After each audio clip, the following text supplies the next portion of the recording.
our first forum and lecture of the 2019 season.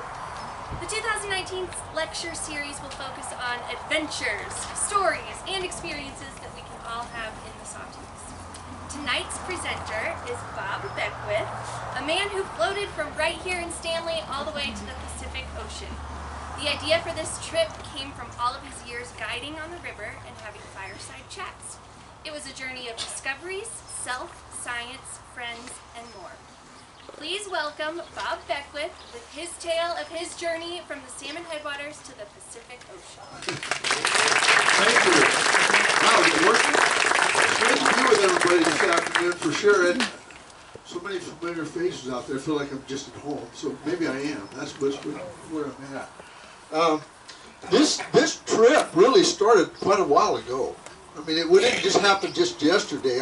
I have to be honest with you, because I think it was 1976, a guy named Bob Sevy, he sent me a letter offering me a job rowing the upper Maine salmon, and I thought, well, I don't know how to row, but it sounds like fun to me. So sure enough, I show up, and it's interesting because Marcia, my other half, my better half, and grandkid Holly and Case are here as well. But so Marcia and I had been married for one year, and just day before yesterday we celebrated our 44th anniversary at Redfish Lake. So it's been in the works for a while, and I do have to credit Bob Sevy because he did hire me and he brought us to the Sawtooths, and we fell in love with the place. So thank you, Bob, and it's a huge help. So Salmon Source of the Sea, and you'll see this T-shirt featured throughout, and it was a prediction. It was and we predicted that we'd start around the 25th of June, which we did, and we were hoping to get towards the Pacific around August 10th. That was just a wild guess. We had no idea.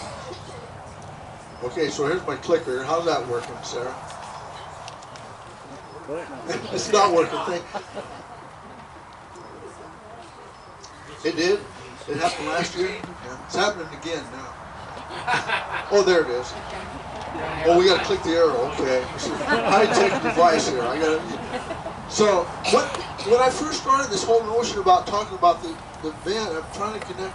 So, what's going on with my excitement about rivers? And it occurred to me that, whoops, I'm wrong button there. There we go. So, we're born with rivers flowing through us.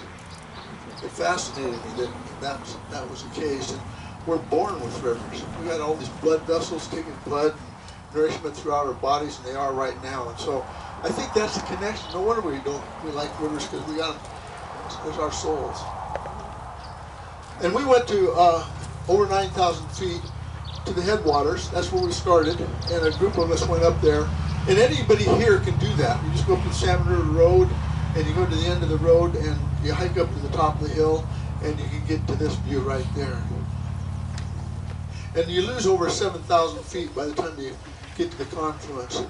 So this thing is a river so big you can straddle it. You can do a push-up if you like, and you can even drink it. I was a little sketchy about that, but we got away with it, so it's okay. And it starts in just this little trickle, and it begins to grow, and it begins to twist and turn. And the Salmon River drainage, this is kind of an interesting thing I learned, is that 90% of it's public land. We all here own it, 90% of it. So I thought that was sort of a fascinating idea. Whoop, I gotta go back now. Well, we'll just go forward. So, and here's the neat thing about this piece of water that I never floated the upper end. I never floated from like below Smiley Creek down to Stanley, and so we run into these incredible scenics, and I'd invite anybody here to go get an inflatable and try this, because it's amazing what you'll see. You drive Highway 75 and you see these sawtooths forever, and then you get on the river and it's a whole other view. It's pretty darn exciting. And you go that way. Yeah, that was one of the questions, are we going the right way? And it was only 100, 900 miles away is what we're thinking. And we gotta go that way. So, and this of course was taken right out here in front of us, right behind us, down to the sea. And then what fascinated me is this Salmon River drainage is over 14,000 square miles of drainage, and it's hard for me to get my hand around that. So the next thing I go to is acres. I think, well, how many acres is that? And it's 8,960,000 acres. I still can't get my hands around that, but if anybody's been near a football field, you ever played on a football field, you ran around a football field, watched a football field, that's about an acre. So what we have in this drainage is 8,600,000 football fields, what we got. I mean, so you get plenty of places to play. And then you kind of raise the question, so why do we go? Why would we possibly do this thing? And I think there's all kinds of reasons to go. Friendship's certainly one of them. And I think what I got involved with was the science idea. This is not, we can't record this as a first-time trip. Other people have done this trip before. But I don't know if anybody did the science that we did before. And that's what intrigued me. I got involved with that. And there are some whitewater in between where we are and there. The friendships go way back. And this is just a group of people here. Looking across the crowd. Do we have any high school people here? Anybody in high school still yet? Yeah, there we go. Good. Well, what's really intriguing is that this group of people are connected several ways. And this is part of the power of friendships and why they're so valuable to us. But the two guys on the outside, they were high school buddies in Southern California. They were surfers. And they one of them came up to the College of Idaho, and the other one just followed him up to have fun. And then this guy in the middle with a hat on his lap, that's Doug Lawrence. And Doug and I met at the College of Idaho. You'll hear probably a lot about the College of Idaho here, because that was just where we happened to end up going. Bob Sevy and I are classmates from the College of Idaho. That's how we got to know each other. So I think that's one of the things that's really powerful within our growing up process. The notion of team science. Who were they? And why a team? And what do we get done?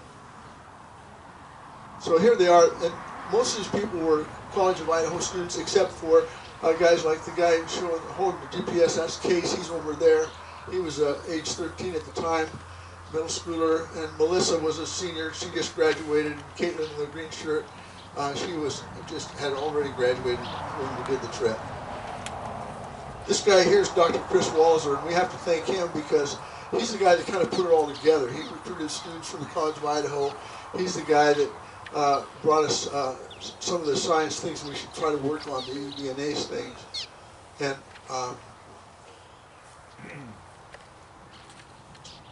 so this was it. This was the whole team, and you'll see a random age group in there. And what was exciting for me was everybody was only a first string outfit. Nobody sat on the bench. I mean, you know, if you're going to be on team science, you got to be out there doing your thing.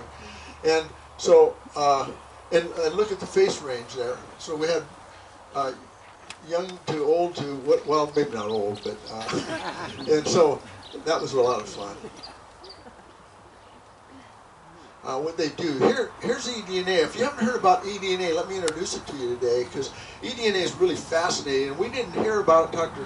Chris Walzer introduced it to us, and so what they've learned is the water's filled with eDNA, DNA pieces and snippets, and so he said, you guys ought to try to do this. Well, we contacted the Forest Service, and the Forest Service, we are doing a Columbia-wide survey for looking for lamprey, and we go, so what's the big deal about lamprey? And they're a fish-sucking predator. And they're truly ugly. And when I was teaching biology, we actually had lampreys we could have dissected, but they're so ugly. It's like I didn't want to dissect this thing. I mean, but they're the miner's canary. If you have lamprey in your system, you're in a good place, because everything, the fish are there, everything is there to support it. So it's a good indicator of what's going on. And so we were asked the question of President absent. The Forest Service hadn't surveyed the Salmon River. They'd done most of the Columbia River, and so when they found out we were going and we could do the eDNA for them, that's what we did. So this is a stop above Chalice Hot Springs. This was the classroom. Here's the lab. Over 400 miles of classroom. That's where it was. And on this, in 33 days, we took 38 samples of eDNA to see what we possibly could find. And we're mostly still waiting for results, so it takes less time to get the sample than it does to process, it seems. So what do you have to do eDNA to give you, we got a pump and battery, we got yellow buckets to measure 5 liters of water. You're pumping 5 liters of water through a small filter. It's captured on this very small filter. You see the hand shoes. Look at the blue hand shoes there. And those gloves were to keep team science members' eDNA separate from the water. So it had to be done very meticulously and very carefully to get it done correctly. And the little samples then were folded and put in a filter bag. And then when we floated to salmon, mailed those to Missoula. We floated then on to Riggins, mailed them off, and got to Lewiston, and they were gone. And Team Science, I tried to give them a little guidance, like, hey, we got to get down there and get your samples mailed. I'm already done. They were way ahead of me, way ahead of me. I mean, I couldn't keep up with these guys, so they were on their A game. What else? So besides eDNA, we used GPSs, we used probes, and we did a whole bunch of other things. We measured phosphates, dissolved oxygen, really critical. Everybody here needs dissolved oxygen. We wouldn't last long without it. Fish are the same way. Temperature became one of the most interesting parts of the data set. I became really curious about that. Total dissolved solids, conductivity, all these guys, nitrates. And we took those measurements all the way to Fort Clatsop on the Lewis and Clark River. So we had over 900 miles of data, and there were 72 test sites along the way. And that was where Caitlin was the graduate of the College of Idaho. She was the head. She was running that. I didn't try to get in her way on that. So she was really making sure everybody was on task. It took 47 days to get that data. And the neat thing about it is that anybody here, if you want to really look at this data, you let me know, I can send it to you. There's a lot of information here. That's where the hypotheses and the answers are in that data. So that's it. What do we learn? Now here's interesting. What do we learn? The eDNA results are not complete. I think we've gotten 6 out of the 33 or 38 done, and so it's hard to get these samples completed. And right now we know that there's no, on this upper end stretch, there's no evidence of lamprey. Now whether they may still be here.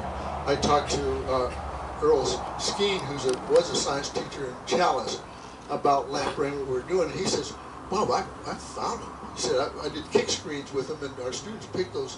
And they're little bitty guys because they hang out until they get a certain age, and then they take off to the ocean. So they're around. We didn't find them.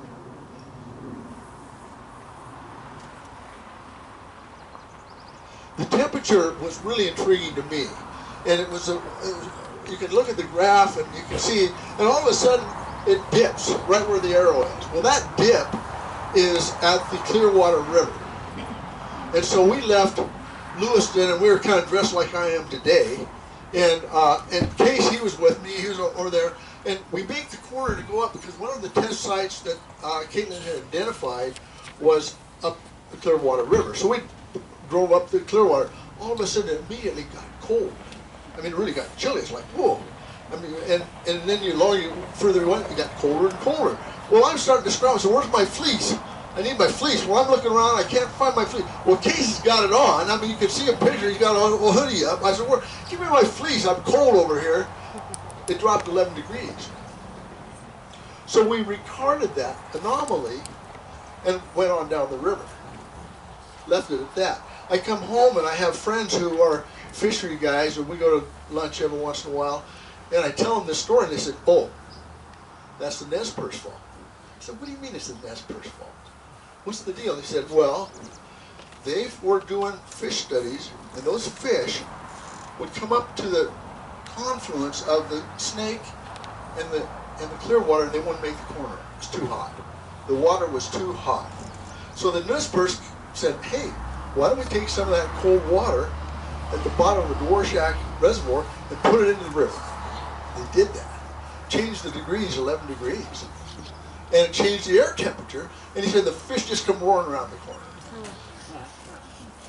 So that was one of the stories. And you can see then how the temperatures kind of come up. And by the time we got to the lower Columbia, it was pretty darn warm water. It was pretty amazing in that regard. Dissolved oxygen.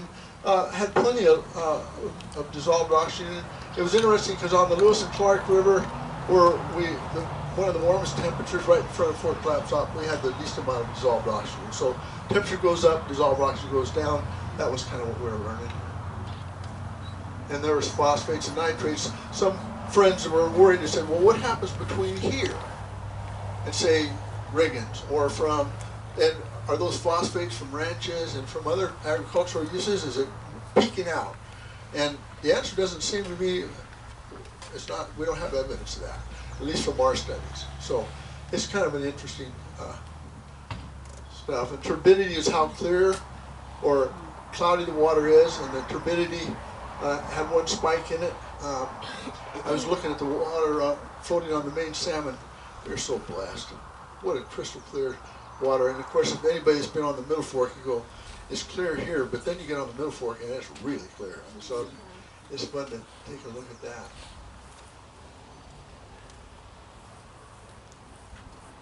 So anyway, this was team science.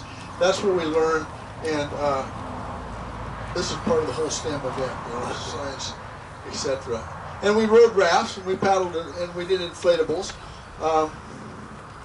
And of course, there is the whitewater between here and there. It's a pretty impressive stuff, some of it. Here's Steve Demers. He's trying to run Blacks Creek, and actually he's making it through pretty good here. And we'll show you some stuff here. And this is Case Robert. His biggest day on the river on Maine. We had one day we had to paddle 28 miles. Case did the whole thing in an inflatable boat. He stuck with it. Ben Demers, he's out there too. This is Caroline Woodhead. She's rowing. Caroline at this time last year was a senior at Lehigh University. Now she's a graduate. And I met Caroline, and we talked and said, "What are you doing this summer?" I said, "Well, I need somebody to row a boat, you know." And she said, "Well, I can paddle a boat," because she's a guide for Cascade. I said, "Can you row the boat from Stanley to Lewiston?" She said, "I can do that." So she ran the boat, and she really made team science work.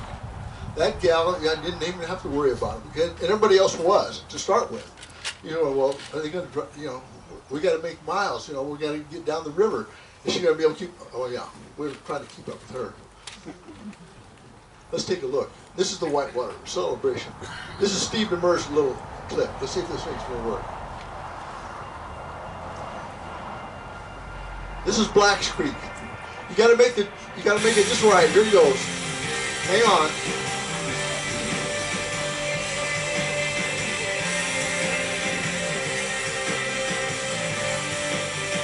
This is a celebration of clean water.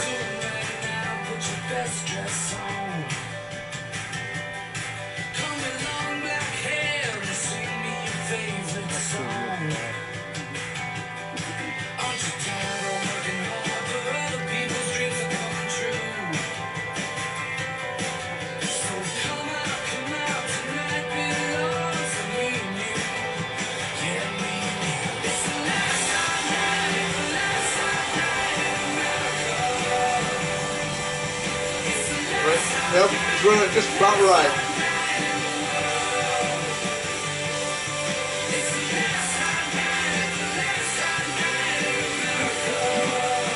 Run the ducky.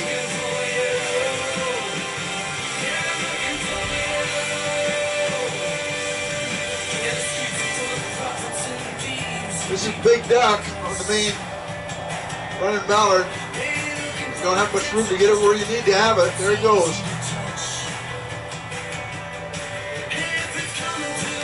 You don't want to be on the right-hand side of that at all.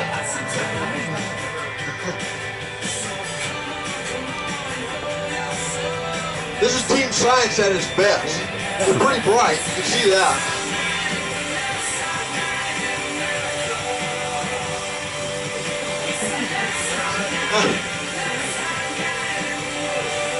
South Fork of the Salmon. Conference. Caitlin, she's our lead gal. There she is. She's jumping it.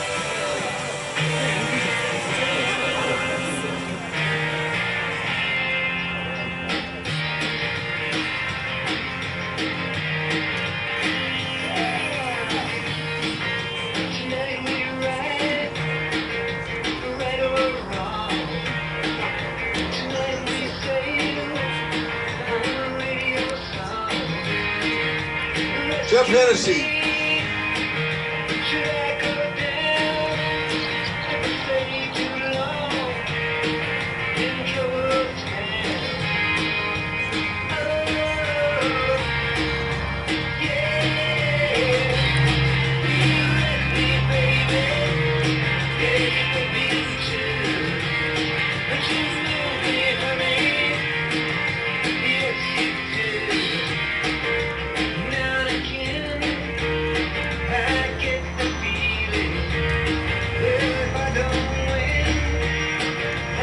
There's a couple of places you want to put up the periscope and turn on the headlights. Sandy Camps.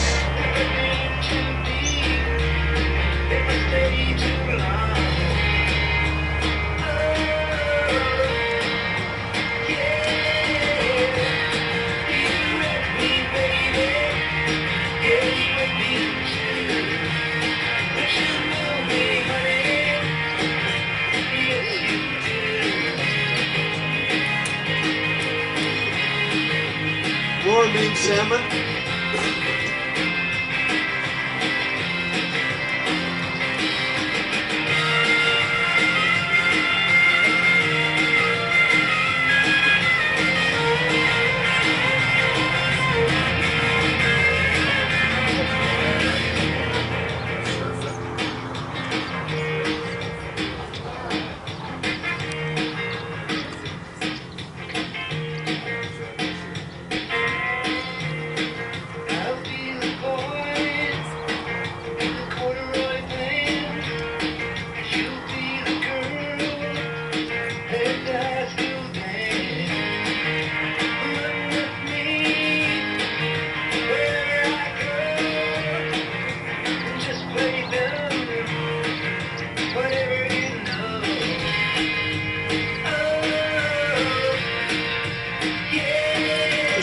Water between here and there.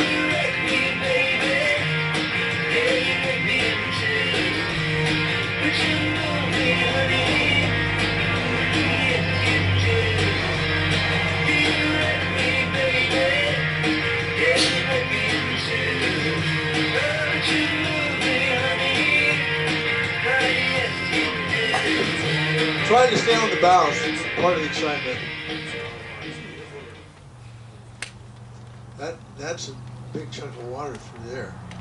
And so then the next question comes up, so we managed to get through the whitewater, but what do we do? Did we have anything to eat? You know, did we eat anything on this trip? And when we were starting to plan it, we go, man, okay, so who's going to do which meal? And you go, pretty soon everybody throws their hands up. We're just going to have a rotating menu. That's it. 6 meals. And then they'll rotate every week, and then we'll buy the groceries we need. And so we had salmon on the salmon, we had Dutcham in this, we had carne asada day, you know, week after week had carne, and so on. Oh, whoops, there was yummy time, and lunch was kind of on our own, so everything from peanut butter and jelly to whatever anybody had in their box at the time. And we got to eat a lot of peanut butter, that's for sure, no question about that.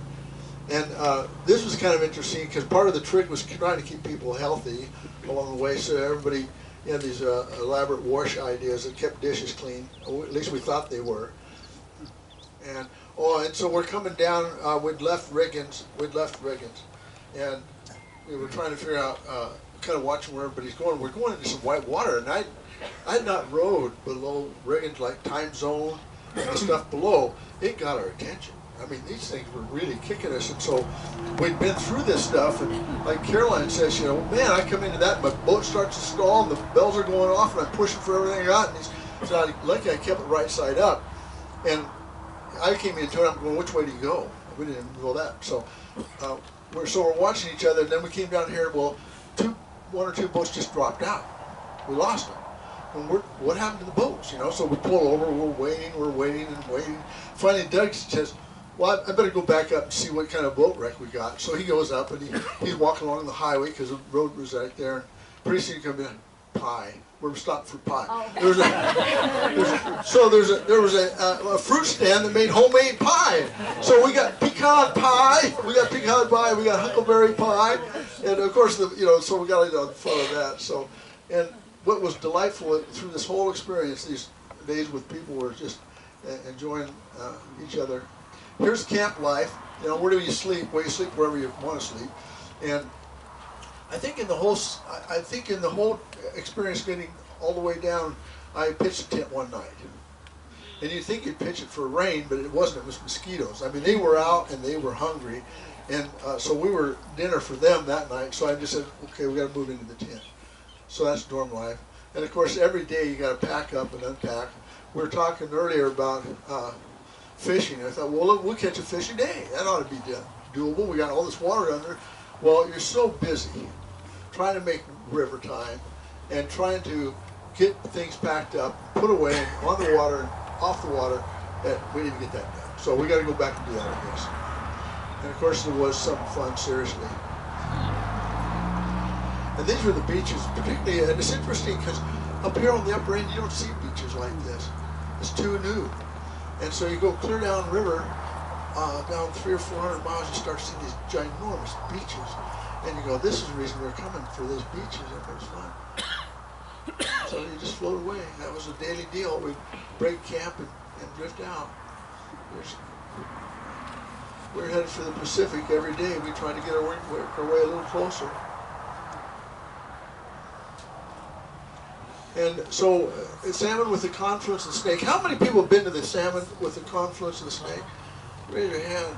You know, the Salmon River, where it joins the Snake River, and to me, there's a few spiritual spots that sort of reach me. This is one of them. This is just a powerful place on the planet, something I enjoy. But that's about mile 425. It was June, 31 days for us to get down there, and this is just kind of a neat part of the planet, in my estimation. Okay, and if it'll advance, am I pushing right? No. Well, and here's one of the things that really, and I'll be honest with you, ladies and gentlemen, this is some notion that just came up within the last 2 or 3 months. I didn't really celebrate this. It's like, well, nobody got sick. Well, when I began to think about that, I thought, we were out there for a long time and no one got sick. No one got sick. What happened anyway, you know? And so I got to thinking about this. Well, and I'm going to fast forward you now because I'm going to take you on another idea. On August 8th, everybody here, you can get to Redfish Lake, and you're going to meet a guy named Chris Swain. And Chris Swain's a swimmer. And Chris Swain is going to swim the length of Redfish Lake, and then we're going to put him on horses, take him to Upper Kramer, then to Spangle, and then Spangle Lake is the headwaters in the Middle Fork of the Boise. And he's going to swim and hike and mountain bike to the confluence of the Boise with a snake. We're doing it to celebrate public lands and clean water. So we're having these breakouts with students along the way. And I'm in charge of drinkable water. So I'm thinking, I got this audience, well, let's talk about the 10 top waterborne diseases. I can only come up with Giardia. I'm thinking, is that it? No, that's not it. You know, and then I'm thinking, wow, we stayed healthy, and so is this whole thing called the Clean Water Act, it must be working or what? But look up here what you got, because the first, here, everybody in the audience is healthy. You've got these guys right there. I don't know if you've ever seen a picture of E. coli, but there it is. Everybody's got them in their intestines. Thank heaven we have them. They work because they produce vitamin K2, which helps blood coagulate. That's the ones you want, okay? And then there's Giardia. There's Giardia up there. And the first time, when we first started guiding, we had knife and pliers.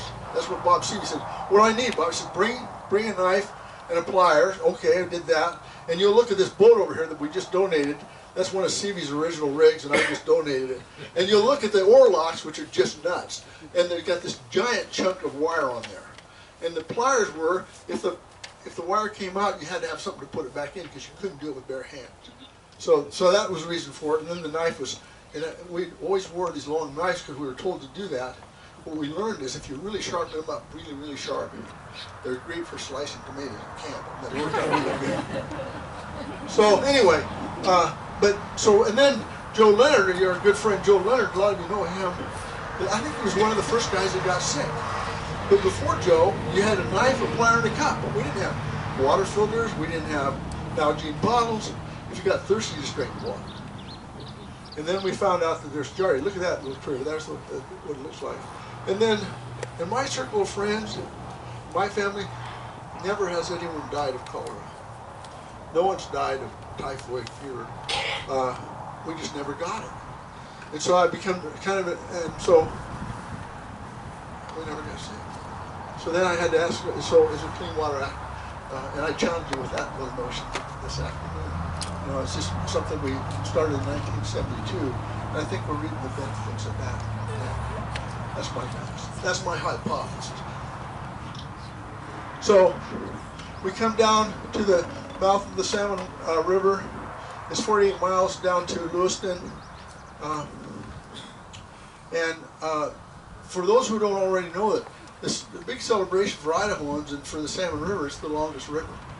It's the longest river in the United States to arise within a given state and end within a given state. So it starts here in the Sawtooth Basin, flows all the way down to the Idaho border, and it's all in Idaho. So that's one claim to fame. It's also the longest known dam. Thank you, Tom. Yeah, that's absolutely true. Yeah, I think we would have had a tougher time getting around that. We get to the mouth, and some of us rode and some of us rode. And the deal there was that Doug and Jeff and Dave, they wanted to row from the last 48 miles. And we said, great, I think I've done that once or twice maybe. And so that was enough. So we brought the outboard motor on. And then if you look at the arrows, and I don't know if you can see that, but see the first leg from here to the confluence was 425 miles. It's further from there to the Pacific than what we'd already experienced. And so, and this is where the rivers become under the influence of the dams, and they get big. They really get big, and they get really slow. And so we put on an outboard motor. The boat sitting out here today is something I'm going to go back this summer with, and we'll put a 15-horse motor on that. And there's a section of the river that I'll talk to you about here in a second that I want to re-experience. If anybody really wants to have this experience, let me know. We got room for you on the boat. So, and you look at this and you go, this place is bigger than I am. I mean, made our little 18-foot raft. I mean, if you think back on the Headwaters, you see bank to bank is relatively close. Nothing was close here.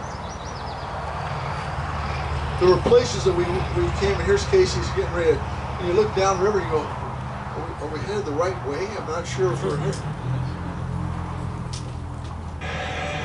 And there's these guys. We started using,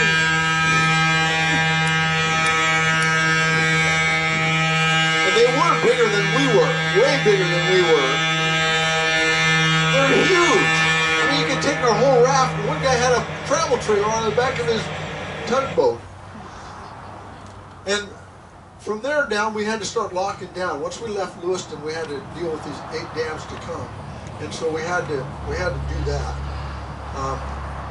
And again, they were coming through, and these stern wheelers would come by, and this gal waved at us. We thought that was pretty, so we waved back, sort of. I'm not sure if they did that or not. And then, so 8 dams had to be locked through. Here they are. There's 4 on the Snake, and 4 on the Columbia.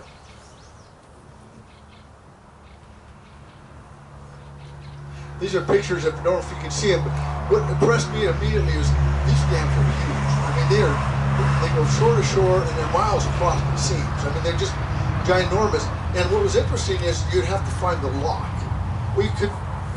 Where's the lock? Well, we had a guide. The river is just in the middle, so where's the middle? Or it's over on the right or left, so that helped out.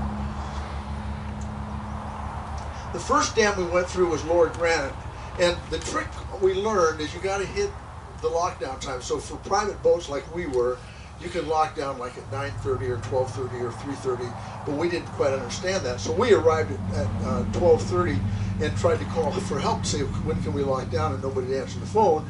And it was July 31st, and so here is the dam, and the lock is in the middle, that big thing in the middle, and so we were hanging out of here, and that was the day it just was really dry, and it was really, the only wet stuff was the river, and it was hot, really hot. And we were baking in the sunshine, we're waiting for a lockdown, and we couldn't figure out where we were supposed to be, and then one thing we did, we contacted around 3:30, so well, you missed the last lockdown, because we thought it was at another time. He said, well, you can come through at 6:30, but if a commercial outboard, you can just go in behind them and you can lock down with them, because they have right of passage whenever they show up. So here come the American Express. And then, cool, this is going to be good, because we're about perfect. We'll just tag along. There's not a problem here, right? And no one will notice. I mean, who would notice that we're just sort of sneaking in behind? And what could possibly go wrong? I mean, what could possibly? And we had a green light. See on the deals there. So there's a lock, and notice the size of this boat and the lock walls. And you'll see us here in a while. You see there's a little bit of difference in size. I don't know what that was about. And then we were denied. I don't know why they didn't let us go right in there, but we were denied. We got the red light, so we had to turn around and wait. And so we got to lock through at 6:30. And so the lock master, and I don't know what queued him up. He said, is this the first time you ever locked through? I don't know why you'd think that. I mean, and I missed my cue, because I should have said, well, as soon as we have this one plus 2 more, we'll have 3. But I missed that part. And so anyway, so he said, the lock master says, oh, since you're in that rubber raft, he said, and this was actually turned out to be the best advice. I give it to you all. If you ever go through a dam in a raft, don't tie up to the edge. You put it on a mooring bit, which everybody has to do, even the big boats, and you put your engine in reverse, and you keep that raft perpendicular to the concrete walls, because you're going to go down, and you don't want your raft going down and then it's losing the air on the way because you just rubbed a hole in it. I mean, so that was what we did. We kept it perpendicular. And everybody, we had, at this point in time, Eli was aboard, Case was aboard, Caitlin was aboard, I was aboard. And so everybody got, and we had 8 dams, so everybody got to drive. I mean, everybody's going to have the experience of driving the boat. So here's Eli driving through the Dalles, and Hood River was next. Let me see if I can get this in. Oh, there it is. And what was really intriguing to me, and this is something I want to do again this summer, I want to go from the Dalles to Bonneville, and you should really want to do that too, because what's really fascinating is this is where the Columbia River really changes dramatically. It goes from this dry stuff to green Hood River stuff. And so, and that's where the maritime stuff kicks in. So we come down the river and we pull into the marina there at Hood River to get gas, and that's what we were looking for. Well, they're out of gas. How's a marina run out of gas? They were out of gas. I mean, so he said, well, just take your gas over to the Chevron station. Well, so okay, we're walking with our gas cans. Well, there's a McDonald's right there. So, oh, wow, we get food and gas. I mean, it's just gotten better and better. And and we had to go across the river to White Salmon and it was, and this is the thing that got our attention. This thing is a complete circus. I mean, it absolutely is incredible. And I took, I shouldn't tell you this, but I did. Well, I took over 7,000 pictures last summer. So it's more than one. And I didn't take any of Hood River. And then I get home, I think, what happened to my Hood River stuff? It was way too busy. We were just fighting for our lives. Nothing was dry on the boat. Water was flying everywhere. Windsurfers was eating us on both sides. Here come the tugboats. We were just trying to keep alive. And then we went over here and we spent a night at the, and I called it the River Road and Rail Camp. River Road, we just wanted to get off the river because we'd been beat up. I mean, and I think we lost that day, I'm not sure, but anyway, we got beat up. And then I'm presenting at the cabin down here to College of Idaho, and one of the College of Idaho students that was there, she goes, it's Megan. She says, Bob, I'm from Hood River. And I said, wow, Megan. We said, we would have never camped there. That's the worst place that you could ever possibly camp. I said, well, that's all we had. So anyway, so the salmon we navigated the 4 Snake and 4 on the Columbia, and the dams. They're locking instructions. We finally figured that out. You go over there, run your boat up against, and there's a long cord. You pull the, and most boats have radios. We didn't have that, so you just pull the chain, and the bell would go off, and it's okay. You can lock down. And take a look at these. I have no idea how they engineer these things. How do they hold that much water back? There's the floating mooring bit I was telling you about, and our boat is perpendicular to the wall. And these gates, then they're starting to go down. So you're way up above, and it's just like taking the elevator. These are over 600 feet long, 86 feet wide, and those tugboats will fill it up. Same with that. Here's Case at the helm. He's keeping his eye on things there. These drop gates, I mean, they're just ginormous chunks of steel that would come down and close the deal, and then, of course, you'd start, and then once the water had dropped out, then the gates would start coming up, and you see this little, just a little ribbon of light, and then pretty soon you see the lower river, you know, right down there. Caitlin drives that raft out.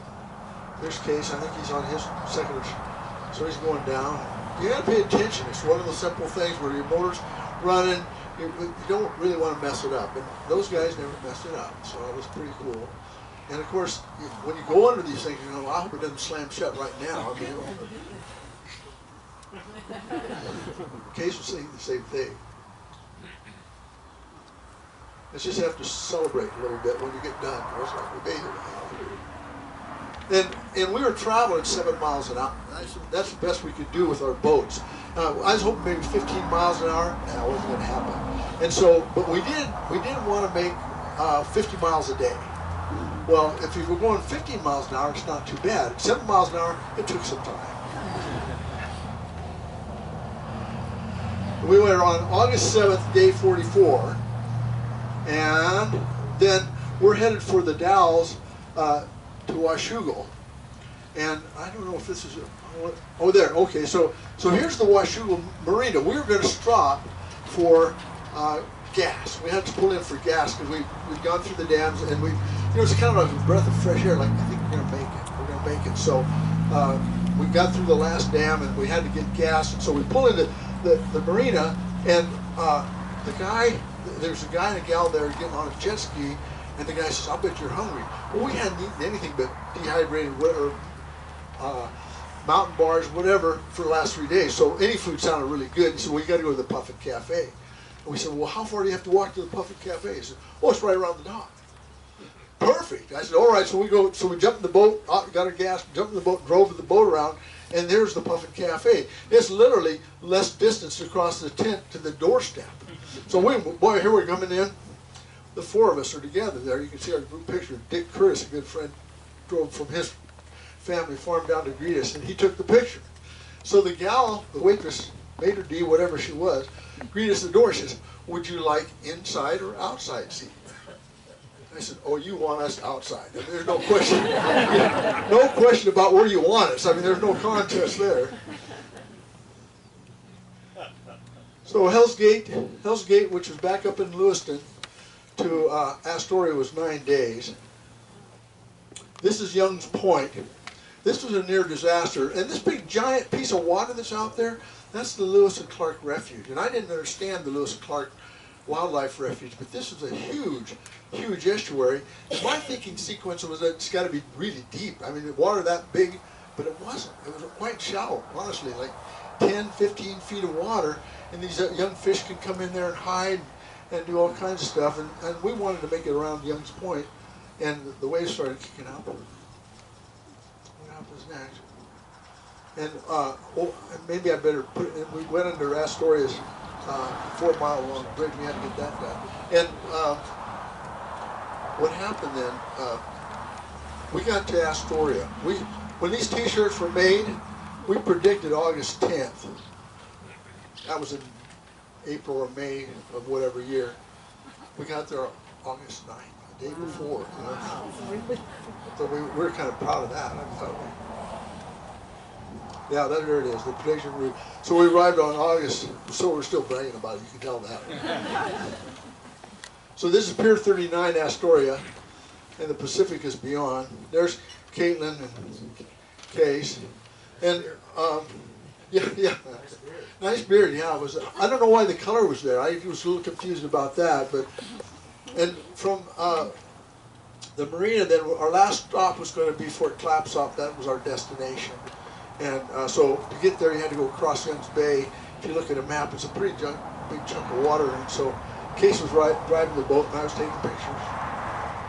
So we got to Lewis and Clark, Salmon River Headwaters to 926 miles. 47 days. This is Fort Clapsop. If you've never been there, this is where Lewis and Clark spent the winter of 1805. We're there. And here's the three people. Case, come up here, please. Come on up here. So Caitlin was there, and Case Robert at age 13, and now he's older. He made it all the way to the Pacific, ladies and gentlemen.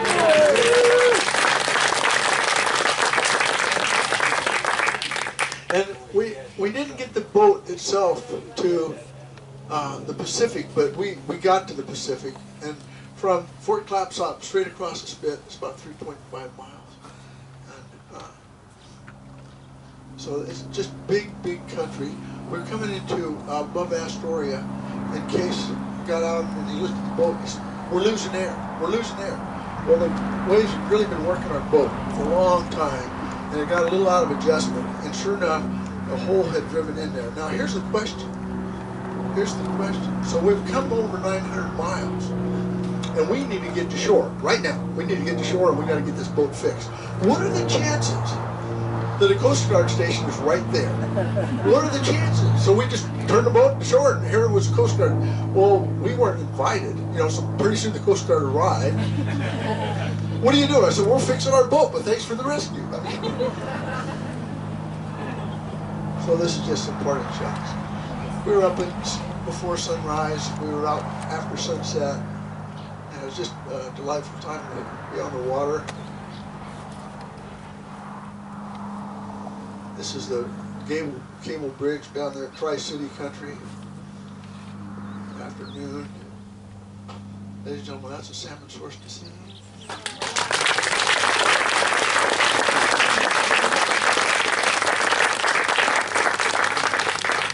Questions, anybody? Did you water test for nitrates or E. coli? We tested for the nitrates and the phosphates.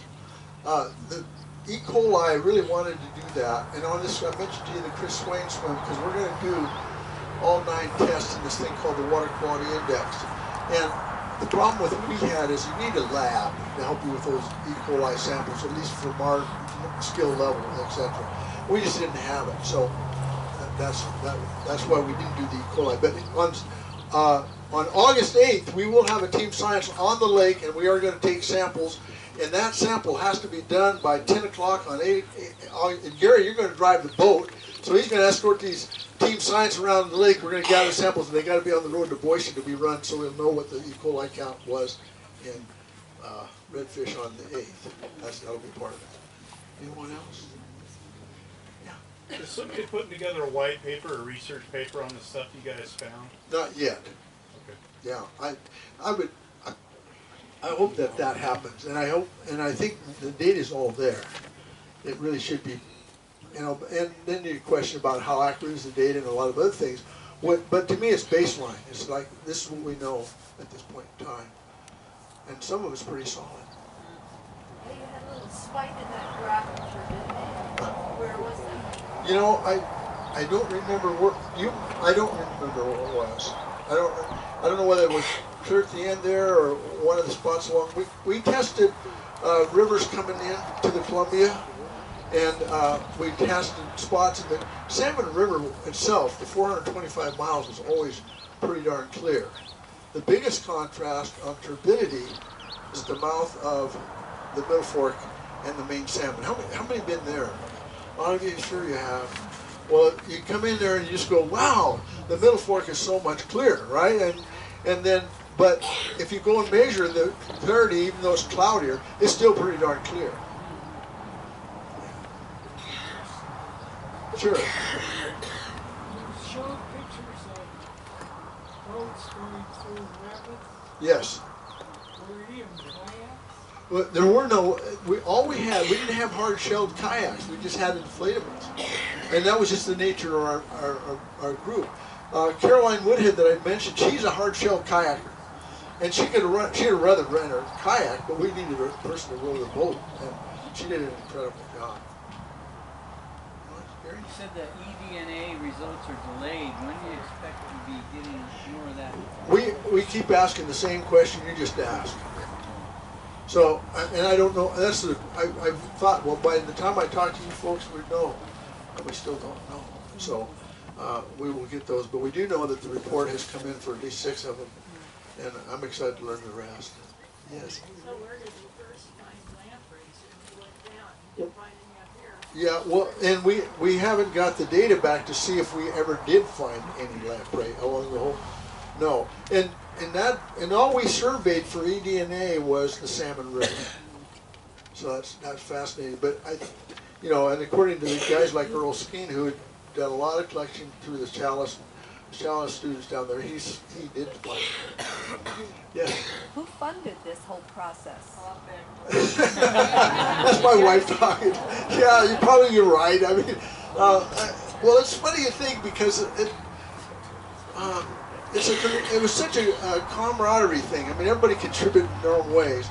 And one thing I didn't talk about on those rotations, and logistics were incredible because everybody contributed and everybody did exactly what they said. The most amazing piece of logistics was we had to meet Doug Lawrence and Eli roll up in salmon. Doug flew out of the Mediterranean because he was on a sailing boat. He didn't come up the bottom end because he was on a sailing boat following the footsteps of Ulysses. I mean, that's what he was doing. And so then on July, and we're supposed to meet him, I think it was on July 5th. He flies from the Mediterranean on the 2nd, gets to Boise on the 3rd. The 4th, he's at our house picking up boats and trailers. And we're going, and then he's on the road headed for salmon. We're hoping, can you get there in the afternoon, Doug? I mean, we'll get there, we didn't know, 12 o'clock, 1 o'clock. We're going to float in. So we came floating in at 12:15. 12:30, here come Doug.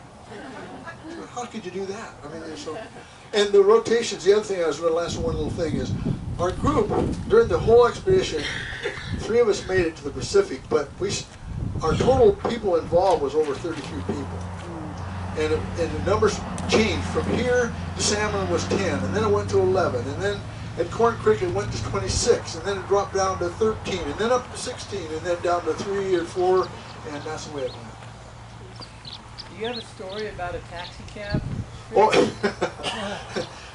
we get to Sacagawea State Park, and the night before we had this log stick that allows us to drive the outboard motor from the middle of the boat. That was a critical piece of equipment because you didn't want all the weight in the back. And so we lose it in the marina. So we had to come through the last dam on the snake, and Case was driving the outboard because he's the lightest guy there. And so he drove us through on down to Sacagawea State Park. Came around the corner off the snake, and I can just remember looking across this huge, vast expanse of water and going, which way do we go? I mean, I had no clue. So Eli was the brilliant one. He said, well, maybe we should just pull over and get our bearings. I said, God, that's a great idea. What a great idea. So we did. And then we get to Sacagawea. Well, then Mary, who was the interpretive gal there, she said, we need a taxi to go to town to get this deal plus food. So she said, oh, we do that. So the taxi driver shows up at Sacagawea. We bail in. We go by Lowe's to buy pipe. We go get food at Walmart. That was the least expensive part of the trip because the taxi ride I think was $110 or something. And it's like, well, yeah, of course you're gonna pay that. What else are you gonna do? Yeah. Yes.